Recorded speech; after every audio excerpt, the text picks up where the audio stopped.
Okay. This is going to be a recorded interview, and I'm speaking with Barbara Crandell. She lives in Ohio. Barbara, can you tell me which part of Ohio, like the southern, the central, east, west, north part of Ohio? Southeastern. Okay. And I guess I want to begin the interview with getting a little background about how you became involved in the Native American community. Well, I think I've always been involved in the Native American community all my life. It's just that being involved when I was in the mountains, I was raised in the mountains, and that was different involvement because it was only native-blooded people. And we would come together at each other's establishment, because all of us lived in the mountains, up the mountains, up a holler, as they called it. And we would all come together, and we would have fun, enjoy ourselves, and mostly in the winter we just holed up and tried to live through the winter. It was kind of a close-knit people, mostly family during the winter. But then when it started getting springtime, when it was warm enough to be outside, we would have at different people's homes. That's how, and we were Native people. Now white people was not involved in that. And to tell you what Native people did, we did nothing except come together and be friends. Now during the day, we'd done Native dancing and told Native stories, and we ate pretty much Native foods that was prepared by all the women, and whatever was in seasons, what we ate. And we ate plenty of it. And okay, the potatoes have come in. Say potatoes. Potatoes, oh boy, the potatoes are ripe. They're ready to eat.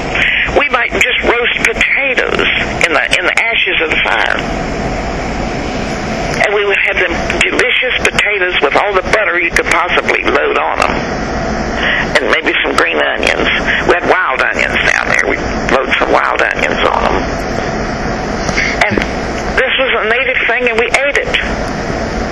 It wasn't like we thought you ought to have steak and all this stuff. No, you had one thing. And it was wonderful. It was just delicious, and everybody had fun. And then when the corn was ready, we'd have the corn. And we had green beans. Whatever was in season is what we had to eat, okay? Mm-hmm. And we didn't think about it. Now, sometimes maybe we caught something to eat. We'd catch an animal, whatever it was, we'd eat it. Well, we didn't eat possum and raccoon because our people never ate meat eaters, okay? We were very careful about that. But this was just fun, and this was with the Native community. So I can't even go back far enough to tell you when I became involved with Native people. So you've been involved in the Native community your whole life? My whole life. And now when I was 15 months old, I was bit by a rattlesnake. And my mother, the way we lived, was this little creek run down off the mountain, and it ran between the house and the barn. And I got bit by this rattlesnake, and my mother grabbed me up, and she rushed in and tore the hem off of a sheet. She grabbed a sheet off the bed and tore the hem off, and made 2 tourniquets put on my arm. And then she took the rest of the sheet and made a sling. And she put it over her neck, and around her shoulder. And she yelled at my brother to bridle the mare. And he ran across the creek and over to the barn and bridled the mare. My mother ran out and jumped on that mare bareback and rode her 7 miles to the doctor, bareback, with me in a sling. And the doctor said to her, well, you may as well take her home. She's not going to make it. Now, he didn't do one single thing for me. And, of course, when Mom come riding up on that mare, and she's all in a lather, people start talking, and the local man, Milt Burgess was his name, had a store there, and he came with his little truck that he made deliveries in, and picked my mother up and took her up the holler as far as he could. Okay, he had the mare tied to the back of the truck, and she just got me home, and this word spread so fast, and native people started coming, and they built a fire, and they started making medicine from stuff gathered out of the mountains, and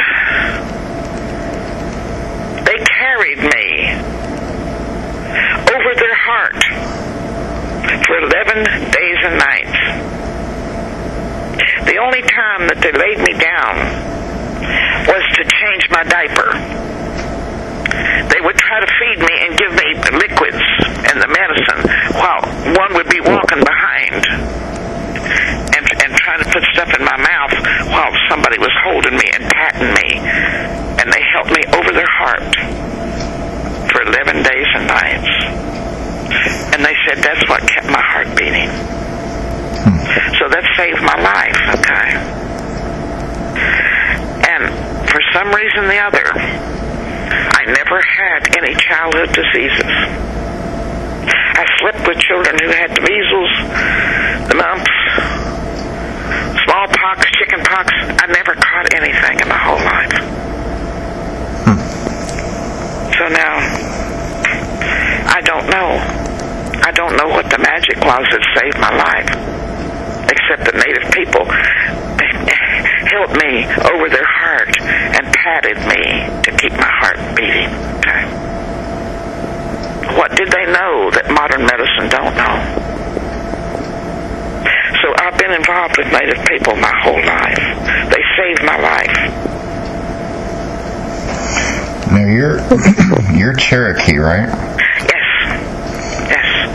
My family line goes back to the Maney family, John and Mary Maney, and comes down through the Blankenships and the Holcombs, So yes, I know who my people are. And you said your mother's people were on the Henderson Yes, my roll? mother's people, yes.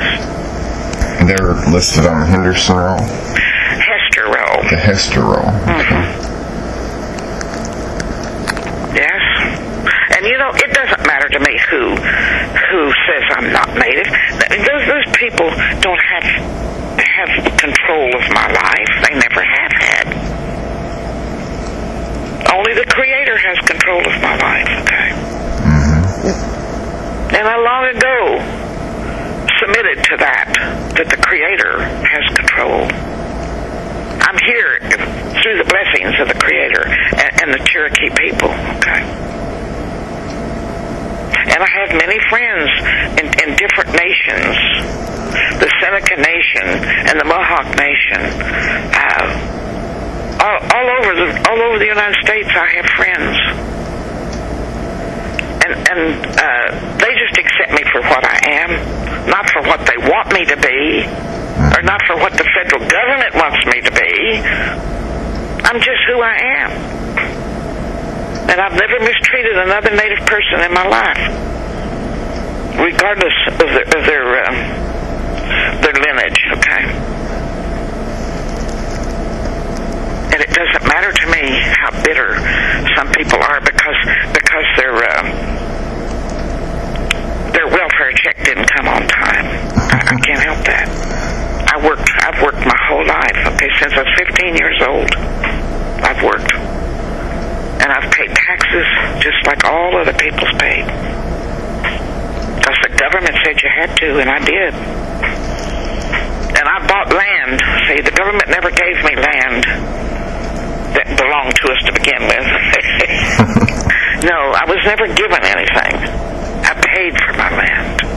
I worked hard and paid for it. Okay. So now, how long have I been involved? Since I took my first breath. That's how long I've been involved. Are you a current member of the Tulegwa Cherokee? Cherokee? The Tallahassee Cherokee. Yes. Yes. But I'm mainly Native American Alliance of Ohio. Now, do you run the alliance, or did you start it, or? Yes. Yes to both questions. Yes. It's not like most organizations. We are not set up with a chief and all that kind of stuff, because we try to embrace all peoples, Eastern, and people who are indigenous to Ohio. That is our main goal. And people, we have people who do not. They say, well, we know this. We know that our grandmother was this, or we know that our mother, and we've been taught this, and we've learned this from all of our relatives, but we can't prove anything. Well, I don't ask them to prove anything. How many white people have to prove anything? Yeah, you don't have to prove you're German or Irish No, you don't. Or whatever. You can go down there and have a German festival. Who goes along and says, well, how much German are you? Yeah. They can have a... or accuse you of being a wannabe German. That's right. Whoever accused you want to be Greek. They have a Greek festival. I don't see anybody down there trying to check cards to see how much Greek you are. But we're the only people that this happens to. It's ludicrous. I would never do that. Never. Now, but see, the people who come to us, they come to us. We don't go out and beat them in the head and say, you have to do this, you have to do that. They come to us, and we say, okay, we do ask you to tell us what you think your family lineage is. Well, we are this or that, or we're Blackfoot, or we're Shawnee. All these people. Well, that's fine. We don't have a problem with it. But they have to sign a card with their signature saying that that's who they are. We don't say who they are. They say who they are. And that's who we accept them as being. We don't cast doubt. We don't ask for proof. So now we're falling under this under the spell of this person who the Creator gave the power to say, oh, they're not Indian. Oh, they're not Indian. Did you ever see the movie? It was called The Body Snatchers. Invasion of the Body Snatchers? Yes. Yes. Do you remember how those people used to, once they became one of the pod people, that's what we called them. Once they were hatched out of that pod, and they walked down the street and they would see someone who hadn't been hatched out, they would point their finger and go, Yes. But that's what God Jones is doing. So he thinks that he has this power to just automatically know who is Indian. And what was your first experience with God Jones? When did you actually meet him or ever hear of him? Probably back in the 1980s, something. I don't know what year. But he came into the Native American Indian Center in Columbus. And I was very close friends with Selma Walker, the lady that started the Indian Center. She was Sioux. And we got along very well because she didn't have a problem with who I was, and I didn't have a problem with who she was. And I helped her. I was working at the time. I was still making a few dollars, and I would help her when I could. And she'd call me sometimes in the dead of night that she had a problem and didn't have anybody to help her. And it was 35 miles up there from my home. And I'd drive up there in the middle of the night and help her with families that had little children. And we bought medicine for those. We'd wait till daylight even and buy medicine for those little children. Not once do I ever remember one of those people asking me, "Are you a carded Indian?" before they would take that help. Okay. It didn't matter to them whether I was carded or not. Their children needed medicine, and I was willing to help get the medicine for them. Okay. And help try to get them into an apartment or a room someplace off the street and out of the back of a car. And that's what we did. And I was glad that I had a few dollars that I could help. I didn't do it all, I just helped, okay? And I was, thank the Creator that I had the means to do that. But in this meantime, during all this hard time, it was in 1980s, I didn't tend to that part of the thing, but somebody kept calling my friend Zelma and asking her to make Guy Jones come home because he had a wife and children out there on Standing Rock Reservation. And he had deserted them. And they needed him. They needed his help. They needed food. They needed clothing. They needed this. They needed that. And he wasn't there to help them. And he never went back. So now, that was the first encounter with Guy Jones. And I didn't think much of him. Okay. Because I raised my children. I worked hard to raise my children. And I paid for this land that I gave them. I gave them all land. Gave it all away. And I was glad I had it to give to them. And that's what I worked for, was to have this to hand to my children. And they're all happy. They live right here with me. They're all living right here on the farm. My grandchildren and my great-grandchildren. They're living here on this farm with me. Now, I live alone, in the house alone. I live in my house alone. But I'm surrounded by my children and my grandchildren and my great-grandchildren. And I work for it. And when you first, that was the first time you'd heard of That was the first encounter with Guy Jones, yes. And so he came into Ohio probably sometime in the early 80s. Yes. Mm-hmm. And he was involved with the Selma. What's the name of the center again that Selma Walker started? Native American Indian Center. And that's the same as Columbus, NACO? Ohio. And the only involvement that I know he had with that was that they would call there and try to find him and try to get Selma to ask him to come home.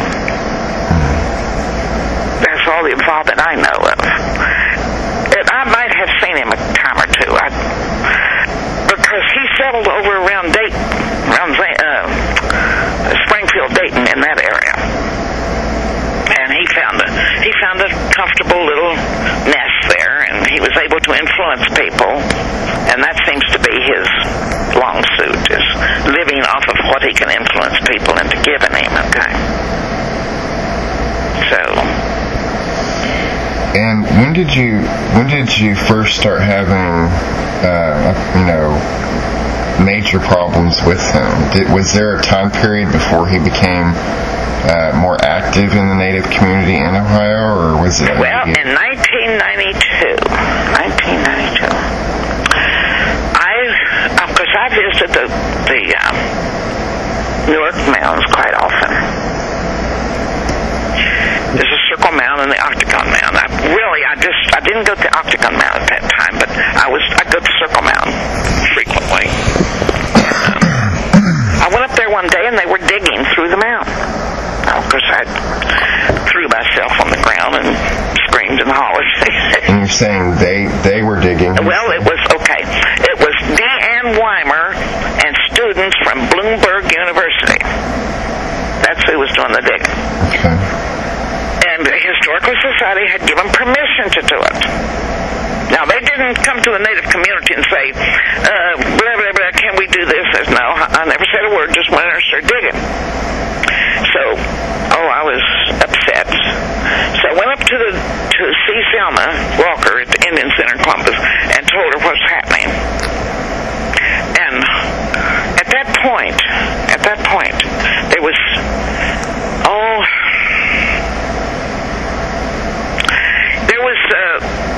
somebody, I forget now what his name is, some old elder man that Selma had brought from the reservation, and he said he was a medicine person, Sioux medicine person. So they came out there. Was that Ace Supremo? Yes, thank you. That's the name. I really just disregarded him, mostly. But I didn't show disrespect. I just walk away, because I don't hone on people. I don't care what they are, And so they came out there and they went over there and whatever it was, I guess it was Sioux language. They screamed and hollered and beat the drum and carried on. Then they went away. That was it. They were gone. Well, I'm still sitting there. I sat there. I did leave. And there was Arteche. He said he was Navajo. I don't know. But he came and he stayed. Stayed with me. And then Mark Welsh, who has been recently running the Indian Center in Columbus, he came out there. And he and Carol stayed. They were wonderful to help. They stayed right there. Now, we couldn't stop them, you understand. We didn't stop them because we had no way to stop them. But we sat there and we had prayer. Twice a day, 3 times a day, we had prayer. We built a fire, and it said no fire, but we built a fire anyway. And then with some people, I set up a teepee, and 2 other people set up teepees. And we just camped there for, I don't know, somewhere around 9 days, I think. And we made it very unpleasant for those people. We did not do any physical harm. We just sat there and prayed, okay? And that's all we did was a prayer vigil. And the people of Newark were so very kind to us. They really were. They carried food in there, and they would do anything to help us. And of course, we were supposed to leave at sundown, and the Newark police and the Heath police, that line runs right through there, I guess. Heath is a little suburb of Newark. And the Heath police would say to the Newark police, you arrest them. No, the Newark police would elbow that guy and say, no, you arrest him. Well, they'd just stand there and argue about it. Nobody did. Nobody arrested us. And we just wouldn't leave. So now, Guy Jones didn't come along, you understand, and help support any of this. No. But when it was over, when they closed the mound, and Selma and her people and Asa Primo, they had a closing ceremony. I didn't do anything. I was just there. Because I didn't have Cherokee support. I didn't even know where there was any Cherokee people in Ohio. I mainly worked and with my head down and hard labor. That was all I'd done. But when this was all over, they had that closing ceremony, and that was okay with me. And then we had a luncheon over in Crandell, which is just one notch west of Newark. Okay. We had a luncheon at a church over there. They offered us their facility, which was a wonderful facility. It was I think a Baptist church.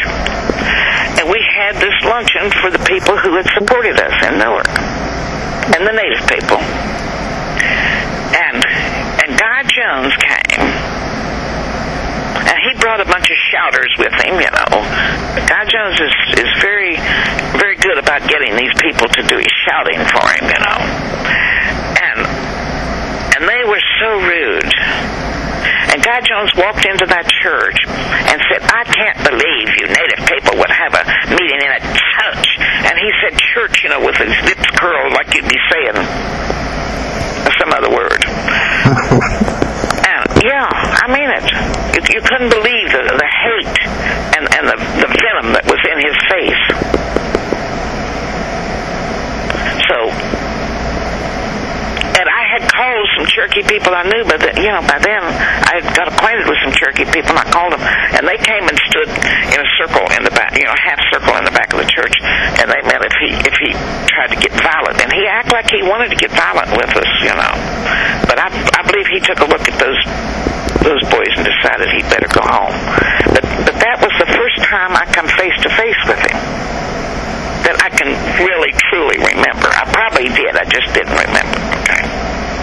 So now is that the same instance where he called everybody white N? No. So that was a different. Now this was in. I'm thinking this was probably July of 1992, because it was the last of June and first week of July or something like that. That we were at the Mound, and then later it was probably 3-4 weeks later that we had this dinner for people from Newark and Crandell, because they were very supportive of us. They really were. The people were wonderful, and he says, I can't believe you'd have a meeting in a church. I mean, just the most nasty, venomous, nasty person that you ever met. And he had a bunch of shouters with him. And the popular consensus was this one guy had a sawed-off shotgun underneath his coat. Is that the one they call Shotgun Bob? Yes. That was before he had that name. Now, were these people that you call the shouters, were they part of AIM? I always thought most of the AIM boys. I knew the AIM boys long ago. And I don't think so. They're just renegades. They're just people who had no place else to live. And they fell in with people like Guy Jones. I don't think they were really AIM people. No, I don't.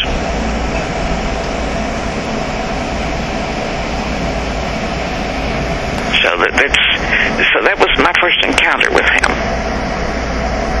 And then the second encounter was in the fall. This was around the last of September of 1992.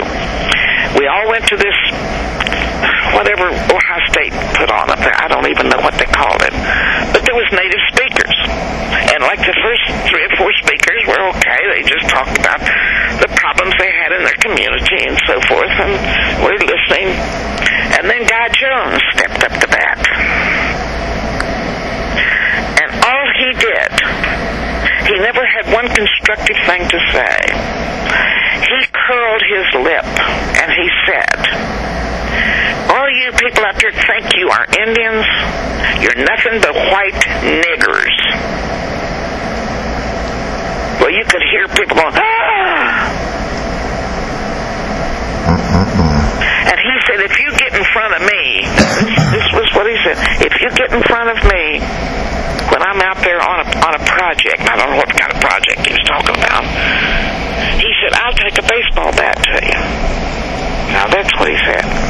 Is that the same time that I'd heard that he'd said something about, we'll stab you in the back and we'll do this? No, I didn't hear that because I left. Okay. I left. I walked out. I did not stay there. I just got right up and walked out. And several people walked out at the same time. And Ohio State let him do that. Okay. Well, he said it. I don't know about letting him do it. But now that's what he said. I have notarized statements by the people who sit there and heard that. I have them right here in my file, right here. Okay. He was a very bad-spirited person, okay. And why does he think that he has complete control of Native people? Yeah, that was one of the questions I wanted to ask is about these powwows that go on in Ohio. I've been told that the Native centers in Ohio have some kind of control over powwows, and that Guy Jones insinuates himself into some process about whether or not powwows are allowed to happen. Can you explain that a little bit more to me? Because I'm not real clear exactly how that works. Mr. Jones isn't either. So don't feel like the Lone Ranger. You see, the first powwow that was ever put on in Columbus, I helped Selma Walker put it on. Very small. It was a gathering, okay? Powwow is a dumb word anyway. But anyway, this was a gathering, and I helped her because one of the people that I trained horses for had quite a bit of money, and he gave me $300. He gave me a $300 check, which I gave to Selma. And we got a drum. We got a set of drummers to come from South Dakota at the time. They drove here, Now, they didn't stay in a hotel, you understand. They slept at the Indian Center. But we paid for the gas for them to come here and fed them, But then I put up a couple $100. And then whatever the other money was, Selma coming out of the Indian Center with it. But we put on a little gathering. We had a nice drum, and we strolled around. We got Bob Evans gave us a pig, and the young men that was roasting pigs at that time in this drum, they came out there and roasted this pig. Oh, I can remember it was just delicious. So Selma and I bought cabbage and made coleslaw. We were pretty handy. Both of us were pretty handy. We always lived poor, so we knew how to do things. And we had a fire. It was just wonderful. And see what we did when we first started putting these gatherings on. Selma called the second one a powwow. Now she used to go to the people who had cars, the Native people who had cars, and she would pay for gas if they would go pick up Native families that didn't have cars and bring them. Now that's what it was. And it was wonderful. She would pay them to go bring the family, the children. And we had a lot of children. And we tried to teach them things. And I made little things during the winter. I made little baby dolls on cradle boards, and I would go through the community trying to get things for free that I could make. And we gave things to those children. Plus we sold some of them and made money for the center. And I did all that with the Native American Center because Selma was a wonderful woman. She was caring and giving, and she cared about people. It didn't matter if you were hungry and you went in there, if you were white, black, whatever color, Native. She didn't care. She fed you anyway. And it is a shame. It is a shame that the Indian Center got where they would not even help an Eastern person if they walked in there. Made fun of them, laughed at them. So they got to the point in later years where you had to be federally recognized before they'd help you. I guess. I haven't had anything to do with them for years and years. Since Selma passed away. See, I just never went back because they were just absolutely too hidebound and blind for me to foot with. Okay.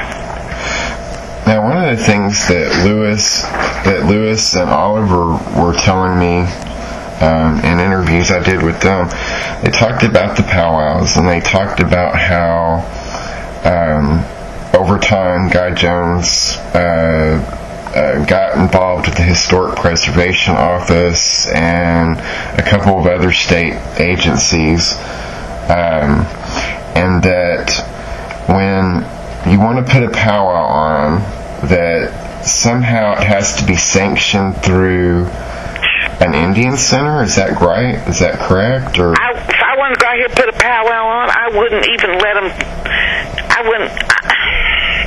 I'm not going to use bad language. I don't think that has ever enhanced a conversation. But I tell you the truth, I would absolutely ask nobody. This is something people get pushed into, like the federal government has pushed all the Western people into. No, you're not going to push me into anything, because I've paid enough taxes and I know enough rotten politicians that I know what they are and I know where their heart is. See? So you just don't ask people anything. You go out there and you do it, and if they show up, you show them the door. See, that's a fallacy, that you have to ask anybody anything. So the state doesn't control powwow organizations? Oh, of course not. Okay. Of course not. Let them step up and try to control me. When I heard that, I thought, gosh, that sounds very unconstitutional, because, in the United States of America, based on the Constitution, we have freedom of assembly. That's a right that all citizens of this country have. Yes. And, when I was being told about this level of control that Guy Jones had, I questioned it, because I thought, well, that seems kind of odd that one man could have that much control over an entire state. Only because they've given it to him. So there's been a lot of people that have allowed it.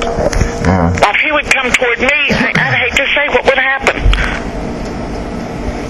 So There's not going to be any days like that. Is it this ill-mannered, ill-bred, bad-spirited person has no control over Barbara Crandell whatever, and he may as well know it. And I've told him, and I've told everybody that's even been within the hearing distance, and he doesn't come toward me. Now he stands around behind my back, when I'm not present, and says I'm a wannabe. Now, he learned that word from the hippies out in Asbury Heights, I mean, that's the only thing he knows, is to mouth something to a bunch of little bedraggled hippies. That term wannabe is a gang slang word. That's right. And I do not like that word. I don't use that word. Usually if I bring that word up, I put quotes around it, and it's in reference to the specific issue of wannabe hunters, those people who go around claiming that this group, this family, or this person is a wannabe. Well, if I couldn't think of something more adequate and appropriate to use, I would never utter that word, okay? Because it is so dumb. It is so dumb and so outdated that I can't buy into it. So yeah, I mean, it's laced with so much negative, hateful meaning. Yeah. And the thing that always amazes me is that the people that go around calling out wannabe, they never present any proof or any, there's no sources or citations or any proof whatsoever that is presented to justify the use of that term on people. Well, I learned to read and write before I went to school. My father taught me.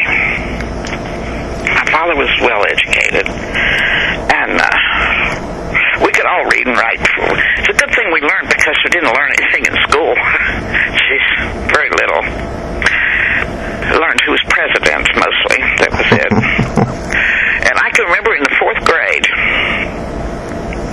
this teacher, she had to read aloud back then, and I got up and I read this paragraph, and I skipped over George Washington's name. Didn't say it. She said, wait, you get back up there. You read that again. So I read it again, skipped over that name. Now, don't you know what that word is? Yes, ma'am, I do. Mm-hmm. Well, why don't you say it? No, ma'am, I won't. Oh, yes, you will. Oh, no, I won't. Well, why not? I said, because he's dead. You don't talk about dead people. Well, now, you are going to say this. No, ma'am, I'm not going to say this. I that's all you want to do is talk about old dead people. And about then, I got one right across the face. She hit me. Oh, my God. Oh, yeah. Oh, man, they used to beat the living crap out of me when I went to school. And of course, I went home, and Mom could see that I'd been crying, you know. And what about? I said, well, because I wouldn't talk about dead people. And I said, you know, this man's name is in the book, and he's dead, and I don't talk about dead people. They talk about dead people all the time, Mommy. That's all they do in that school is talk about dead people. But I'd been taught not to call the name of the dead. And I didn't understand, see, at that age, that it was only your immediate family that you weren't supposed to call their names, see, until another child had been named that name, and then you could use it. And that's the way I was brought up. And here they want me to talk about dead people. And she said, well, honey, that was only your immediate family. Oh, I said, Mommy, I wish you'd told me that yesterday. So you see, these people do not know their culture, and they have come into our land here, and they want to control the people who live here. First, why didn't he stay out west and raise his family and learn his culture first? Instead of here trying to impress us about how important he is. Guy Jones I'm talking about. Now, he should have stayed out there until he learned manners. I learned manners from my folks. We were never allowed to raise our voice in our home, humble as it was. Nobody raised their voice in my home. I never remember a loud voice in my home because we weren't allowed to. You spoke in a nice, normal, even tone to each person in the family. You did not scream at anybody. And I raised my children that way. Not to speak loud in their home. And my daughter went to stay all night with one of her friends, and she called me about 9 o'clock and wanted me to come and get her, and she told me that she had a toothache. Well, I couldn't imagine a toothache. My goodness, I didn't know she had a tooth problem. Well, you know, so I rush over to get her, and on the way home, honey, which tooth is it? Now I've got to know, so I have to call the dentist in the morning. Oh, Mommy, I don't have a toothache, she said. She said, I couldn't stand it. You know that they scream at each other? You ought to hear how they scream at each other. She said, it made me so nervous, and she said, I was just scared to death every minute that they were going to start fighting. And I said, well, honey, what do you mean they screamed? Well, she said, Mom, they didn't talk to each other, they screamed. And they would just scream across, you know, from one room to the other. And she said, I couldn't stand it. So I had to get out of there. And they wouldn't go stay all night with people because of that. Now, you see, I was taught certain things as I grew up. I was taught the traditions of my family. I was taught manners. And I was taught how to conduct myself. I was taught how to work. Okay? I knew how to work. I knew how to hoe corn. Oh, yeah. I was pretty good at it, too. And I started out hanging in the end of the cornfield in a cradle board in a tree. And I learned real early that when them birds stopped singing, they pooped on you, okay? So, I mean, you think it was, you know, this is the truth. And that's where I was. I hung in it. And then I hoed corn with my brothers and sisters. We all worked. And I mean, we done everything. We raised pigs and cows and chickens, and we had plenty of food. We never were without food. That's one thing. But we raised it. And we took care of it, and we worked to take care of it. And I grew up knowing how to work. And that's why I was successful in my business, because I knew how to work. Okay? And I raised my family. I never abandoned any of my children. I raised all of them. My son's an attorney. My daughter's a school teacher. One's a horse trainer. She went to college, but she didn't follow the path. She just became a mother. Okay, because both of her children are college graduates. Okay, so I mean, my family has done well because we worked. We know how to work. We have never laid around and depended on the federal government to give us anything, okay? So now, you tell me what these people have got to run out there and talk about me. I don't know if Guy Jones ever had a job. I don't know that. But mostly he's run his mouth and collected money out of other people's pockets and collected donations for this and donations for that and collected this for some children out west. We have children right here that need things. We have children right here in this county, my county, that need things. We take care of people at home, right here. I don't care if they're white or black or Indian. Children are children. They all have needs. And if white children need clothes, if I have clothes that goes to them, I don't care, okay? I don't make that distinction. I don't hate white people. I don't hate other native people. I don't hate black people. When you spend your life hating, what kind of a person are you? And this Guy Jones is spending his life hating other people. And he has picked native people to hate. Well, that's his life. He can ruin his life if he wants to. I won't live like that. I don't hate him. I'm disgusted. It's like you see a snail or a old fat grub crawling across the ground. You know, you just say, get out of my way. You know. That's how I feel about him. That's what he is to me. He's nothing. Because he's never proved that he was anything. Now, I've heard stories that at powwows that didn't include Guy Jones or decided to kind of go in a different direction than what Guy Jones wanted them to go in, that someone's car windows might get broken out in the parking lot. Is that true? Yes, I've heard that.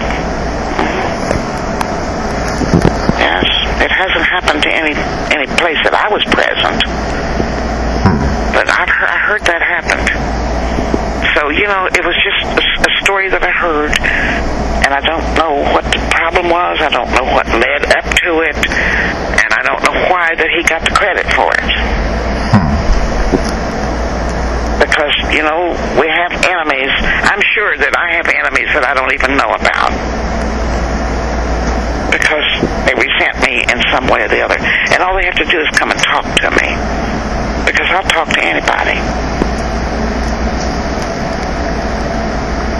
Now, if you just talk about Guy Jones's big thing was, well, they don't even have a CID. Well, do you know what it means? You sound like an eruption of an alphabet. Can't you say the word Certificate of Indian Blood? Don't know if he even can say the words, because CID, that's all he says. I don't happen to want one.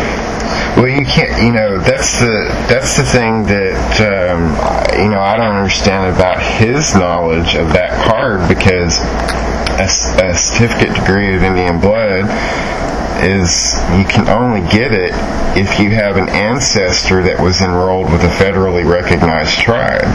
And if you don't have an ancestor enrolled in a federally recognized tribe, they're not going to issue you a degree, an Indian blood degree card. Well, my people were all on the paper, the white man's paper, before there was such a thing as a federally recognized tribe. Now, what does that do for me? Well, what about all the other tribes, too, that were terminated during the termination era that never went back after 1933 to seek federal recognition? Yes. I mean, they're not going to be able to get a CDIB. And what about my grandpa saying, don't you go near them people, they're nothing but federal puppets. Don't you go near them. Now, that was his word. That's so bad, God, you know what? We didn't go near them. We stayed away from them. And it's confusing. It's confusing too when this man said, that guy Jones, him and his family have been saying, oh, well, you don't want state recognition, it won't get you anything, and you don't want federal recognition because it's like having a concentration camp number, and I'm thinking to myself, well, what about your social security card? What about your driver's license? Those are numbers that are attached to all of us. Yes. And not only that, but what about the census? Yeah, what about, there's a lot of different ways that the government tracks everybody, not just Indian people. And, they talk about, oh, you don't want this recognition, blah, blah, blah, but yet they go around and they'll say, where's your CDIB? Where's your tribal card that shows that you're recognized by the government? And if you don't have it, well, then they'll call you a wannabe. They'll say that you're not legit or you're just a descendant. And the funniest thing about that is that all Indians are descendants of Indians. What's the difference between them and everybody else? Well, you see, now we have a great big thing here in Ohio that I don't know how many states have this kind of problem. The Ohio Historical Society, back in 1885, they took dead Indians, skeletons, to New York, and I think it was a World's Fair. I don't know whether it was just New York Fair or World's Fair. The state of Ohio gave them $2,500. This was a group of businessmen, okay? And they applied to the state, and the state gave them $2,500 back in 1885. They went to New York with these dead Indians. Now, they like to call them their collection, but I refuse to say that. It's dead Indians, okay? And they came back and made a report and said they were surpassed only by the Smithsonian Institute. In other words, the Smithsonian Institute is the only persons there that had more dead Indians than the Ohio people. Now, the state of Ohio has funded, out of the taxpayers' pocket, they had funded this organization for 125 years to keep dead Indian people. And, of course, all their grave goods, which they have sold and give away to certain people in their organization. They've given it away and they've sold them, and but they funded them every year for 125 years.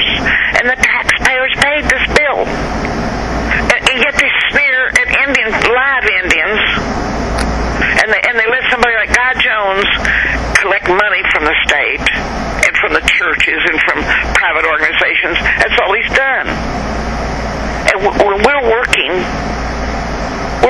people that pay our own bills. We don't ask for anything. But the state will pay this organization to keep dead Indians. Now, this reporter, I don't know if this is true or not, but this reporter's name is Alan Johnson for the Columbus Dispatch. He wrote an article in 2008, and he said that he had run down this money and how much the Historical Society got and how much that they allotted for the warehouse where the Indians are stored. And I think it was $258,000 that they got for that warehouse. Wow. Pay the expenses for that warehouse. How many pairs of shoes would that buy for little children? That's what I think of. Little children who have shoes that's almost worn out trying to go to school. A little thin coat maybe that isn't adequate. $258,000 to keep dead Indians. And we want to put them in the ground. And so you know what they say about that? These are Hopewell Adena Indians. They don't have any cultural affiliation. and they know there was never a Hopewell Adena Indian alive on this continent. They went in there on a property that belonged to old Mordecai Hopewell and dug up a mound, and they named them Hopewell Indians. And then they went over on old Worthington, who was the governor, and he had a big estate down at Chillicothe, Ohio. They dug up a mound over there, and because his farm was named Adena, they said, well, these are Adena Indians. Adena is a Jewish word for beautiful place. Now, this is how they came up with those names. There was never a Hopewell Adena Indian alive on this continent. So now they won't return them to us because they are Hopewell Adena Indians and they have no descendants. Of course not.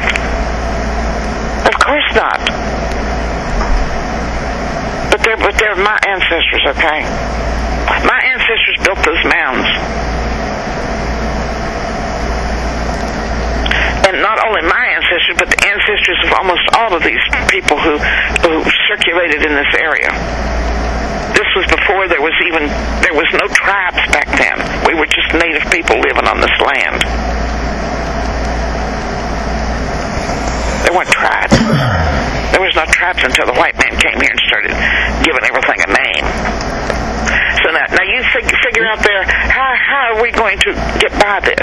They've got this in the school books for children to read. A blatant lie, okay? And they know it's a lie. Yet the state of Ohio keeps funding them. They have 6,549 dead Indians up there in that warehouse that the state is paying them every year to keep them. And all we want to do is bury them. And what do you know about Kenneth Irwin and his involvement in reburials? Kenneth Irwin has run around with this card that was issued through the Pine Ridge Reservation. He's an Arikra, and he's supposed to be from Fort Berthold. I spoke with Elgin Crowbreast at Fort Berthold, and he said he was not on the rolls there. And I don't care whether he's on the rolls or not. I don't even care, okay? It doesn't bother me. But he was issued a card through Pine Ridge for identification purposes only. That's the card he has, okay? And yes, he's went around and sucked around at these various places and got hold of a skeleton here and there, which they give him money to bury. Oh, yeah. And he buried them out here on people's farms who they was liable to sell the farm, and that burial was at risk all over again. I would never do something like that. Never. So don't even ask me to. I won't do it. I mean, it has to be a sanctioned place. So. And there actually is a sanctioned area that you and Oliver were able to get done to the state, right? Yes. It's a regular burial place, yeah. But no, Kenneth Irwin has gone out on people's private property, which should be outlawed not to do that. Because if they sell their farm, that burial is at risk again. Okay. I would never do that. Now, there was a story that I was told about a particular instance when I believe, I can't remember if Oliver was telling me it was him and his wife, or if it was him and you, but there was some kind of a construction that had gone on, and they came across some Indian remains, and they called these people there, and they were putting the bones on top of the dirt that they were digging out. They just threw them on top of this mound of dirt, and they were looking for artifacts, and they didn't care about the bones.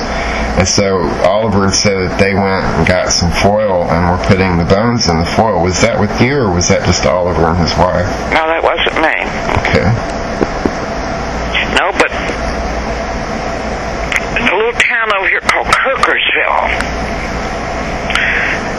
They were putting in a federally funded sewer treatment plant.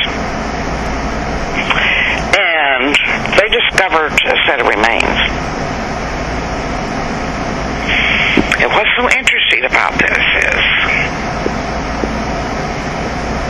he was buried in the fetal position, which means he was slated to go in the mound.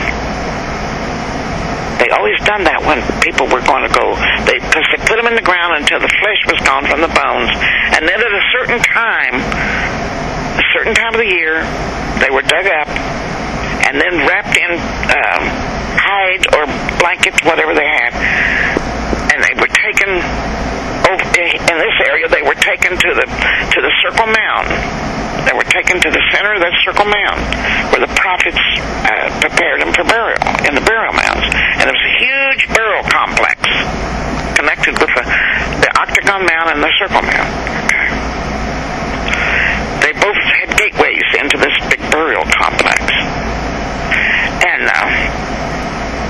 so Kenny Irwin came, and they had the ceremony, and I stood there, didn't say a word, because it's okay. No matter who has ceremony, it's fine with me. But I sat over top of this person for 12 days. I was there before daylight, and I stayed till after dark. And I finally made friends with all the local people in that little town. Not all, probably, but, the people who were in charge, okay? The little council and the sheriff and the undertaker and all these people. And I sat there every single day for 12 days. My husband declared it was longer. It could have been. Who knows? But I wouldn't let the Historical Society take him. Okay? Now, the local undertaker came to me and said, now, right across the street from this burial, it's right across was the road, it was Route 40, there was a cemetery, white cemetery over there. And the undertaker came to me and said, okay, now I'm authorized to handle dead bodies, okay? And he says, with the permit of this council, he said, I'll take this person and put him in a casket. And this little town has agreed to pay for the casket at a cut rate price. And we will bury him over there for free. It won't cost anybody anything. And we will put a headstone up to the fact who it is. It's a native person, and they had DNA'd some of the material from underneath of his right arm. He was buried on his right side. And they had DNA'd it at 4,000 years, okay? Or carbon dated it, I guess is the word to say, carbon date. 4,000 years he'd been in that grave, okay? And, you ought to have heard Kenny Irwin jump up and down over that. And a white cemetery. A white cemetery. In other words, he apparently didn't care if the Historical Society took him, as long as he wasn't buried in a white cemetery. Now, you get real here, folks. I did not want him laying in a warehouse. And then collecting money for years and years and years and years to keep him, okay? Because these people were willing to do this. And I said, well, that's a alternative. If he can't be left in situ, that he should go there. So the longer it went, the better it got, and pretty soon they just fenced off this little area. And it still has a fence around it today, where his grave is, and nobody's bothered him. Okay. Now, will we have problems in the future? Who knows? Who knows? Now, I want to tell you one thing here. Okay. See, all the archaeologists and everybody has said, oh, these mounds were built 2,000 years ago. This man was slated to go in the mounds, and he was carbon dated at 4,000 years. Now, all the people that I knew, all growing up, they said all these mounds were built between 3,500 and 5,000 years ago. Now, that was a story that I've had all my life. Yet the archaeologists say 2,000 years. And then some guy a preacher told me this. I don't know why he felt in the need to share this information, but he did. He said they talked about it at the seminar, that all these mounds was built 2,000 years ago, and they said it's not true, that the archaeologists and all the so-called scientific people put this down because they did not want to admit that we were here on this land with a structured spirituality before Christ was born. Mm-hmm. Yep. And that's the reason they say 2,000 years.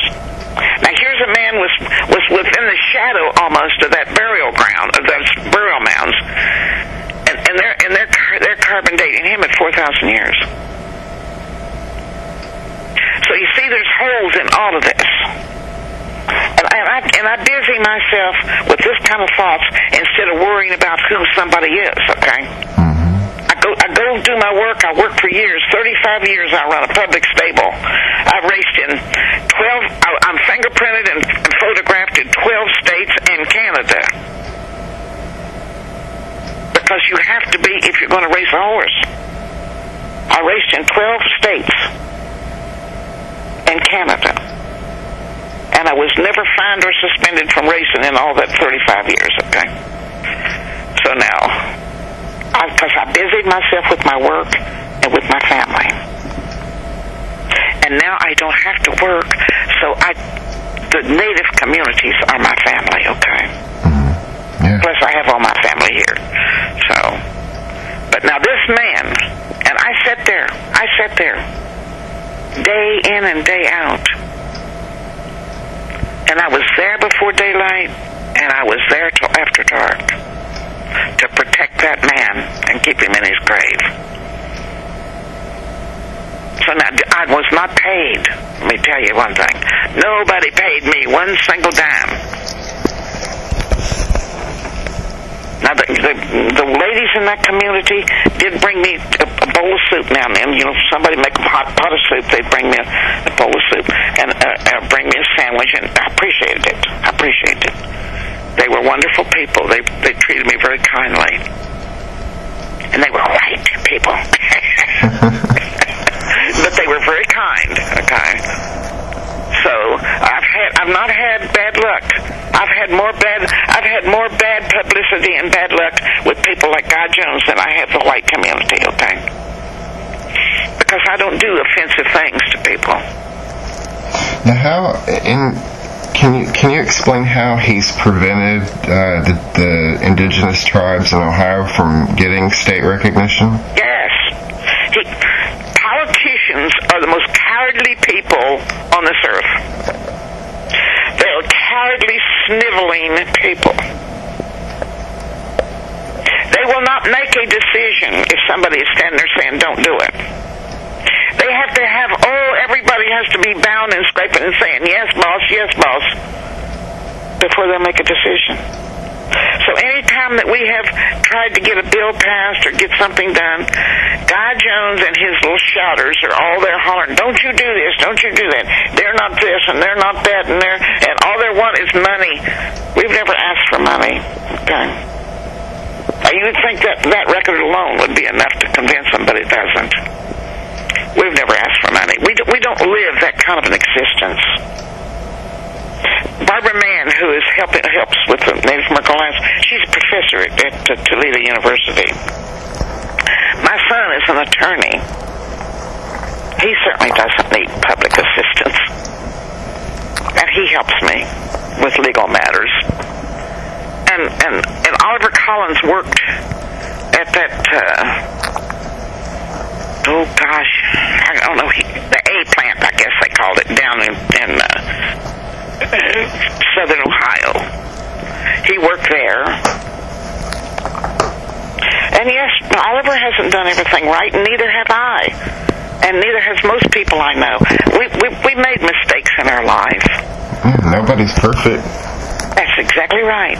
But you know, we never mistreated our family. And we've never mistreated the ancestors. And I think our family is the future. Our ancestors is our past. And we have never dishonored or mistreated them. So I think that stands for something. We didn't leave our children and go off to another state and start, begging from people to live. We've worked and supported our families and took care of them, and we worked hard trying to get the ancestors buried. Okay. I'm proud of my record. One of the things that seems to always come up from the wannabe hunters is they always say, "Oh, you want state recognition," or "Oh, you want federal recognition because you want, access to money."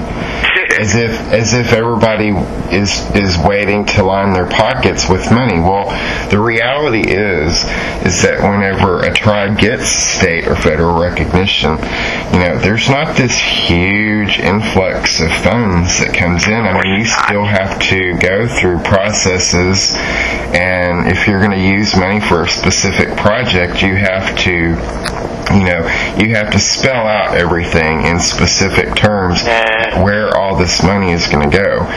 And so whenever I hear these accusations, they just want to get their hands on money, it makes me suspicious of the people throwing those accusations out there, because everything that I've heard so far, or just about everything I've heard coming from Guy Jones,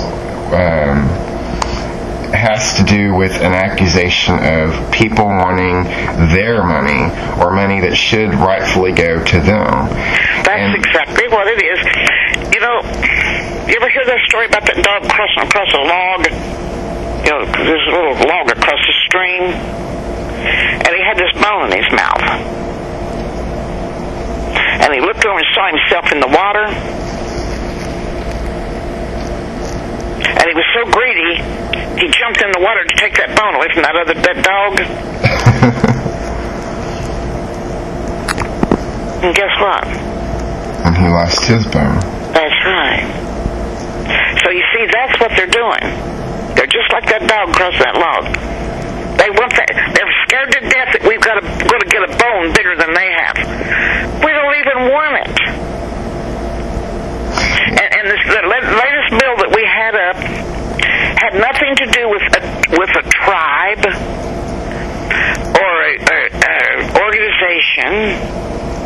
Nothing whatever to do with that. It had to do with, we were going to try to put together a council of native people, which would be selected throughout the state. And we put these people together, and then people could apply to this council for recognition. And we would decide, okay, are they living a native way? Do they have native background? I mean, we wouldn't just write a card out for anybody that walked up there, Right, there had to have been some kind of proof of legitimacy. Well, lifestyle.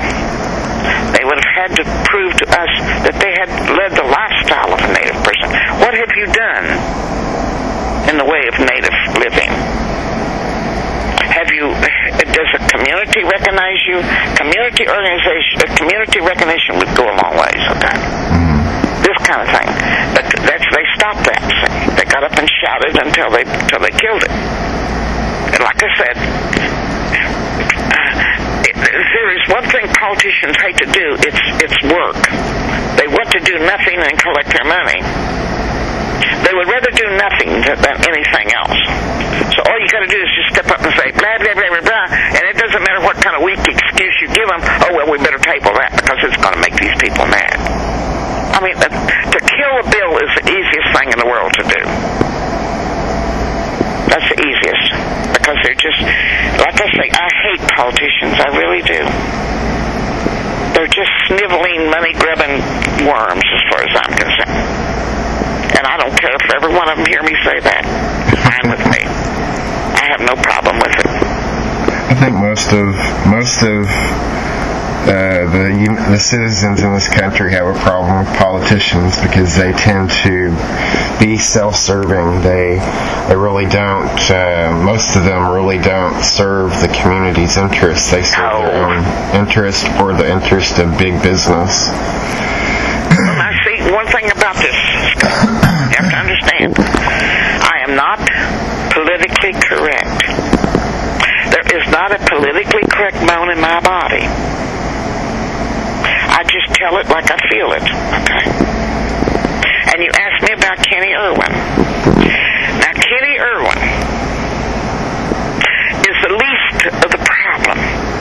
He buried those people, and I know he sucked around and got them, but they did put them in the ground, so big deal. But you see, Kenny Irwin is a dyed-in-the-wool felon. In May of 1976, he arm robbed somebody. I had the thing laying right here in front of me. His prison record right here in front of me. It was in May of 1976. He had armed robbery and abduction. Well, abduction is just a good word for kidnapping. He abducted someone. So he was in prison. And Selma Walker started in 79. She started going around to the judges trying to get him paroled. And she finally did get him paroled. And I think it was like 81 or 82 that he got paroled. Okay. Because I carried him around to some of the judges' office to get signatures to get him paroled. And I've never had a big problem with Kenny. Because I just never allowed him to get in my face and cause me a problem, okay? And he went out here and buried these people, and to tell you the truth, he buried them, and I just left it go, and I know he got paid for it. That's what they do. Those people wouldn't say good morning if somebody wasn't paying them. But that's on their conscience, not me. So I just leave it alone. I just leave that part of it alone. But you see, that's what you're up against with them saying. Is it true that Kenneth Irwin set a tribal office on fire? Oh, I never heard that. No, I never heard that. But I'll tell you, this is such a mess. That's the reason people walk away and don't help Native people any more than they do. I mean, help us with state recognition because of this fighting and this backbiting and this picking. See? Yeah. Now you see, we had a woman come to us, and she sounded like she was okay. She said she was Shawnee, and she was very skilled, and so forth and so on. And so she started working with us, and first thing you know, all she's doing is digging up dirt on people. Because this was way back when not everybody had a computer back then. Yeah. This was, 20-some years ago. And here she comes. She's the one that brought Kenny Irwin's police record. And I told her, I don't want things like this. Stay on my face. I don't want it. Then she comes up with a certain person that was born in Newark. She comes up with his birth certificate. It said white on his birth certificate. I don't care, I said. I don't want this stuff. But they were out there in the file. They're out in my office in a file. Okay? And so when we talked the other day, I went out and got Kenny's file. And I looked in there, and it was May of 1976 when he did his mischief. And then after he was on parole, he was caught twice with a concealed weapon. It's all in there. Now, that's the last I've got. I don't have anything else. I don't know what he's done recently. I never paid it. Because I don't care. I don't do this, Scott. I'm not looking for people to dig up dirt on them and like the pot people, we call them. Right. I've had a busy life. I've been very busy my whole life. Right. And I have tried to be constructive, not destructive. Exactly. And I totally agree with that. I don't go around looking for dirt on people. And no. One of the reasons why I started doing interviews with people in Ohio is because I kept hearing